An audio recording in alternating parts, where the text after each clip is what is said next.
Barnaby the little bunny held a deep and abiding affection for the night, a time when the world transformed under a cloak of velvety darkness embroidered with the distant shimmer of stars and the ethereal glow of the moon. Unlike his fellow inhabitants of the warren who readily succumbed to slumber as dusk painted the sky with hues of orange and purple, Barnaby found himself drawn to the nocturnal hours, a sense of quiet adventure bubbling within him whenever the lunar orb ascended its celestial throne. On this particular evening, the moon hung heavy and luminous, a perfect sphere of pearlescent light that seemed to cast an almost sentient wink down upon the earth, beckoning Barnaby to explore the secrets veiled beneath its silvery beams. A thrill of anticipation, a gentle tug of curiosity, prompted him to venture beyond the familiar confines of his burrow, the entrance to which was nestled amongst the roots of an ancient oak, usually a comforting sanctuary, but tonight, a starting point for an exploration into the moonlit unknown. With a cautious wiggle of his nose, taking in the cool, crisp air that carried the scent of damp earth and night-blooming jasmine from a nearby bush, Barnaby hopped out, his soft paws barely disturbing the dew-kissed blades of grass. The world around him was hushed, save for the occasional rustle of leaves in the gentle breeze and the distant chirp of a cricket serenading the night. His journey began with tentative hops through the field, the moonlight casting long, dancing shadows that stretched and shrunk with his every movement, adding an element of playful mystery to his surroundings. His attention was soon captured by an enchanting sight, a cluster of mushrooms nestled at the base of a gnarled willow tree, but these were no ordinary fungi. Their caps emitted a soft, internal light, glowing with hues of gentle blue, soft green, and pale lavender, like tiny lanterns illuminating a hidden corner of the world, casting a whimsical ambience that made Barnaby's whiskers twitch with delight. As he gazed at these luminous wonders, an old snail, his shell spiraling with intricate patterns, slowly emerged from beneath the sheltering canopy of a large, rhubarb leaf, his eye stalks extending with a deliberate, unhurried grace, his movements a testament to the patient rhythm of the night, his presence exuding an aura of ancient wisdom that Barnaby instinctively respected. "Hello there, little bunny," the snail said, his voice a low, smooth murmur that seemed to blend with the quiet hum of the night. "Enjoying the moonlight's embrace?" Barnaby, startled but not frightened, replied in a soft, almost reverent whisper. "Hello, Mr. Snail. Oh yes, it's absolutely magical. Have you ever noticed how the moonlight seems to sprinkle everything with tiny stars?" The old snail chuckled softly, a dry, rustling sound like autumn leaves skittering across the ground. "Indeed, little one. It kisses the dewdrops clinging to the grass and transforms them into miniature diamonds, each one reflecting the light above, just like the myriad stars that adorn the vast canvas of the night sky." Barnaby's gaze lifted, his eyes wide with wonder as he contemplated the sheer number of celestial lights scattered across the inky expanse. "Stars. I love the stars so much. They look so incredibly far away, like tiny pinpricks of light in an endless darkness." The snail, with a slow, deliberate movement, retracted one of his eye stalks before extending it again, as if in thoughtful contemplation. "They are distant, little one, that is true. Yet, their light travels across unimaginable distances to reach us here, bathing our world in their gentle glow, keeping us company through the long hours of night. If you quiet your mind and listen closely, you can almost perceive their silent twinkle." Barnaby, intrigued by the snail's suggestion, closed his eyes, his long ears twitching slightly as he focused his senses, straining to hear the elusive music of the stars. He couldn't discern any distinct sound, but he felt a profound sense of peace settle over him, a feeling of connection to something vast and ancient, a silent symphony resonating in the stillness of the night.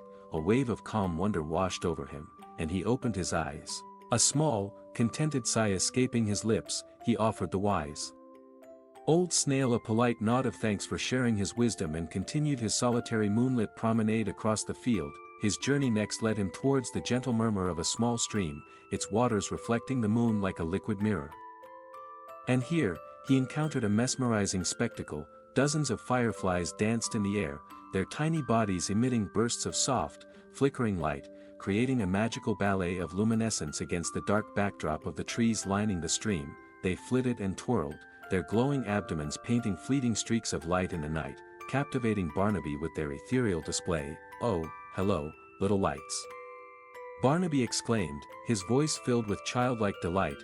"You look like fallen stars, come down to earth to dance above the water. The fireflies, as if understanding his words, responded with a synchronized blink of their lights, creating a momentary constellation just for him.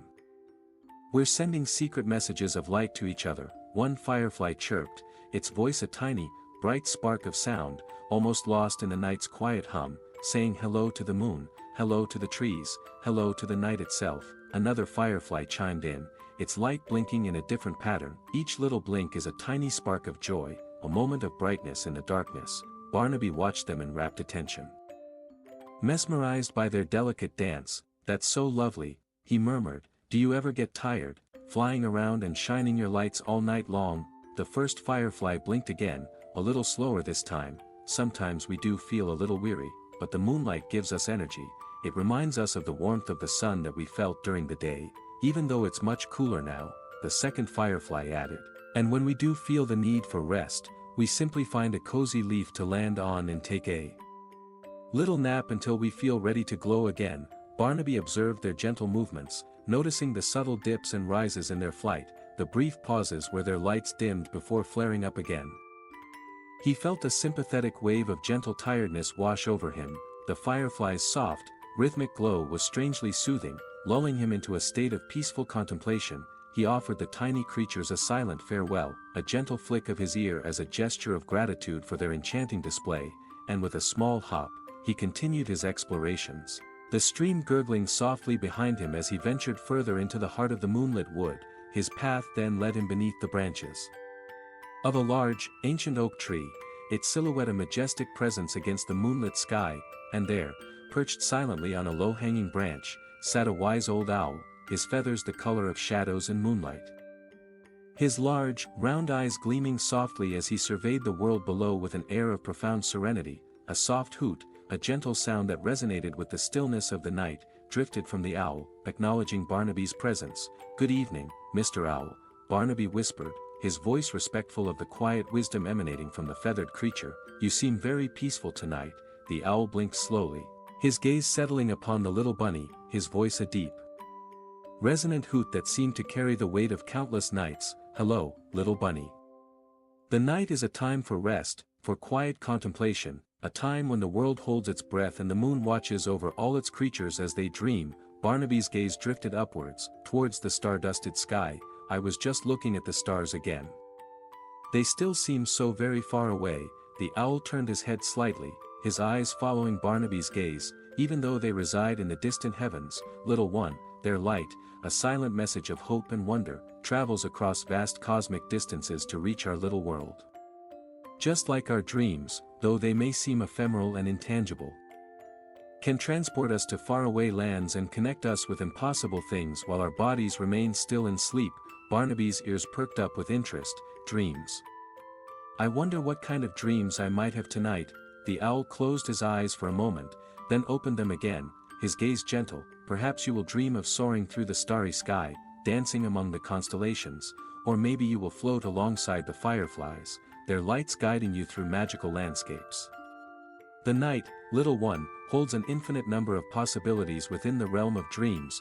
The owl's peaceful demeanor, his slow, deliberate movements, and his soothing voice created an atmosphere of profound tranquility. Barnaby felt his own eyelids growing heavier with each passing moment. A gentle yawn, almost involuntary, escaped his lips as he pondered the owl's words about the boundless nature of dreams. He offered the wise old owl a silent thank you for his comforting words and continued his leisurely journey through the moonlit wood, a sense of quiet comfort settling deep within his fluffy chest.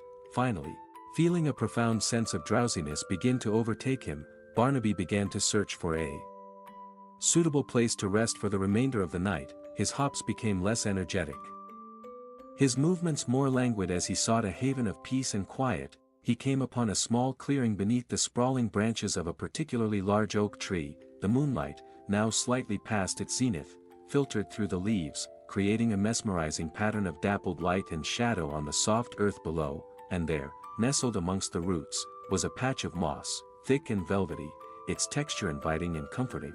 "Ah," Barnaby sighed softly, "this looks like the perfect place."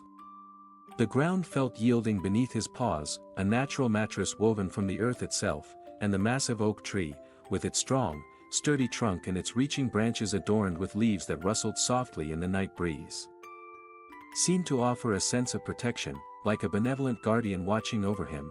He curled up on the moss, the soft, cool dampness seeping gently into his fur, a feeling of utter contentment washing over him. The air was still, carrying only the faintest whispers of the night, the distant hoot of the owl now fainter, the gentle gurgle of the stream a lullaby in the distance. He thought of the glowing mushrooms, their silent luminescence, the dancing fireflies, their fleeting sparks of joy. And the wise old owl, his gentle pronouncements on the nature of night and dreams. Each encounter had been imbued with a sense of serenity, a quiet magic that soothed his soul and prepared him for slumber. With a final, contented sigh, Barnaby closed his eyes, his long ears resting gently against his sides. The world around him began to fade as he drifted into the welcoming embrace of sleep, his thoughts becoming hazy and dreamlike. In the realm of slumber, Barnaby found himself no longer a small bunny nestled on a mossy patch, but a cosmic traveler, floating through the inky blackness of space, reaching out with his paws to gather stars. Each one a tiny sphere of brilliant light, warm and comforting in his grasp. He collected them in a big, soft blanket woven from moonlight and dreams, and as he held each star close, it whispered tales of faraway galaxies, of planets made of candy floss and rivers flowing with liquid starlight, carrying him deeper and deeper into the wondrous landscape of dreamland. A place where imagination reigned supreme and the boundaries of reality dissolved into pure, unadulterated magic. As the first faint hints of dawn began to paint the eastern sky with strokes of pale pink and soft gold, Barnaby continued to sleep soundly, enveloped in the comforting embrace of his dream-woven blanket of stars. Oblivious to the changing light, his little chest rising and falling with the gentle rhythm of peaceful rest, his night of quiet exploration and enchanting encounters having led him to a place of utter tranquility, ready to awaken refreshed and filled with the lingering magic of the moonlit night.